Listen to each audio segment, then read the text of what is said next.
오늘은 저희 머니투데이 방송이 개국한 지 정확하게 7년이 되는 날입니다. 저희 머니투데이 방송이 개국했을 당시에는 사상 유례없는 경제 위기였죠. 바로 리먼 브라더스 사태가 터졌을 그 당시였습니다. 정말 힘겨운 시기에 여러분들과 함께했던 머니투데이 방송, 그동안의 7년, 한국 증시 7년의 움직임을 뒤돌아보는 시간을 갖도록 하겠습니다. 자, 머니투데이 방송이 개국했던 날은 2008년 10월 1일이었습니다. 리먼 브라더스 사태가 발생한 지 정확하게 15일 뒤였죠. 머니투데이 방송이 개국한 지 정확하게 24일 만에 코스피는 연중 저점인 938을 기록하게 됩니다. 코스닥은 정확하게 27일 만에 사상 최저점인 261까지 밀려나게 되죠. 그렇게 힘든 시기에 여러분들과 함께 탄생을 했던 것이 바로 머니투데이 방송이었습니다. 그런데 이 미국은 전 세계 흔들리는 경제를 눈뜨고 볼 수가 없었죠. 흔들리는 경제를 살리기 위해서 그로부터 한 달 뒤 2008년 11월 양적 완화를 실시하게 됩니다. 이런 양적 완화 더불어서 우리 증시도 1700선까지 다시 한번 오르는 모습을 보여주게 됩니다.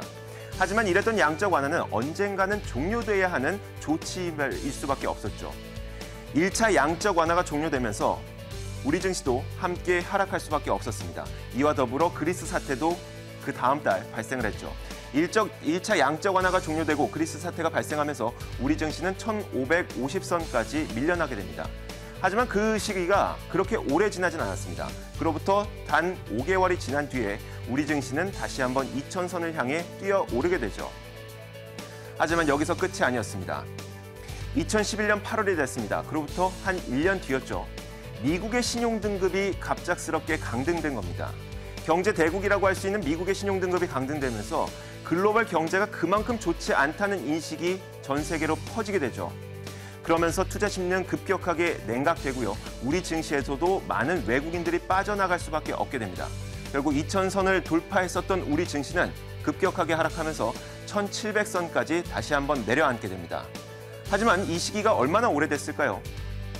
그 시기는 그렇게 오래가지 않았습니다. 단 5개월 만에 2012년 3월이 되자 우리 증시는 다시 한번 2000선을 회복하게 되죠. 이렇게 미국의 신용등급 강등의 문제가, 악재가 어느 정도 누그러졌나 싶을 때였습니다. 2012년 5월, 유럽의 재정위기가 다시 한번 악화되죠. 전 세계 경제 가운데 한 축이라고 할 수 있는 유럽의 재정위기가 악화되면서 우리 증시는 또 한 번의 충격을 맞이하게 됩니다. 겨우겨우 2000선을 뛰어넘었던 우리 증시는 유럽의 재정위기가 악화되면서 다시 한번 1700선까지 내려앉는 그런 시기를 겪게 됩니다. 하지만 이 시기는 그렇게 오래가지 않았죠. 다시 몇 개월이 지나지 않아서 2개월 만에 2000선을 다시 한번 회복하게 됩니다. 이렇게 유럽의 재정 위기가 어느 정도 안정됐나 싶었습니다. 하지만 여기서 문제는 끝나지 않았죠. 다시 한번 사건이 터지게 됩니다.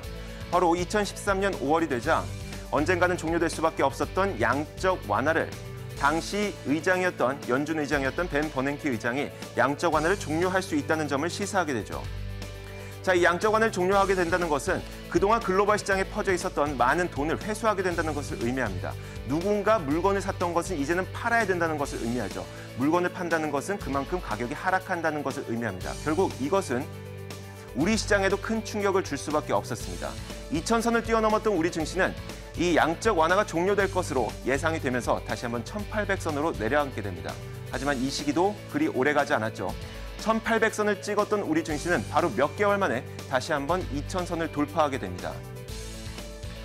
이렇게 유럽의 재정 위기 그리고 미국의 신용등급 강등, 글로벌 금융위기가 어느 정도 누그러졌나 싶었을 때였습니다. 올해 6월부터 8월이었죠. 뜻하지 않은 곳에서 또 한 번의 사건이 터집니다. 바로 그동안 신용까지 써가면서 중국 증시에 투자했던 투자자들이 중국 증시에서 빠져나오면서 중국 증시는 급락하게 되고요. 이런 충격도 우리나라는 피할 수가 없게 됐죠. 결국 2100선까지 올라갔던 우리 증시는 다시 한번 하락하면서 1800선을 찍게 됩니다. 하지만 여러분들 지금 눈으로 확인할 수 있는 것처럼 이렇게 어려웠던 시기는 오래가지 않았습니다. 중국 증시 급락이 있었던지 지금 2개월에서 3개월밖에 지나지 않았지만 다시 한번 우리 증시는 2000선을 향해서 달려가고 있는 상황이죠. 머니투데이 방송 7년과 함께했던 한국 증시 7년, 이 7년의 움직임을 돌아보니 여러분들은 어떤 느낌이 듭니까? 바로 글로벌 악재에 취약할 수밖에 없는 우리 증시는 악재가 발생할 때마다 주가가 하락할 수밖에 없습니다. 하지만 그 힘든 시기는 오래가지 않았다는 것이죠. 게다가 이 주가가 반등을 보이면서 튀어오를 때마다 우리는 더 나은 도약을 하고 있습니다. 지금 눈으로 확인할 수 있는 것처럼 상단은 계속해서 올라가고 있는 것이죠. 머니투데이 방송 7년, 그동안 이 머니투데이 방송은 경제가 가장 힘든 시기에, 유례 없이 힘든 시기에 여러분들과 함께했습니다. 그러면서 우리 경제가 다시 한번 그런 것을 극복하는 모습도 시청자 여러분들과 함께 지켜봐 왔죠. 앞으로도 저희 머니투데이 방송은 힘들 때나 기쁠 때나 혹은 슬플 때나 어려울 때나 여러분들과 함께하도록 하겠습니다. 머니투데이 방송의 개국 7주년을 축하합니다. 시장을 읽는 남자였습니다.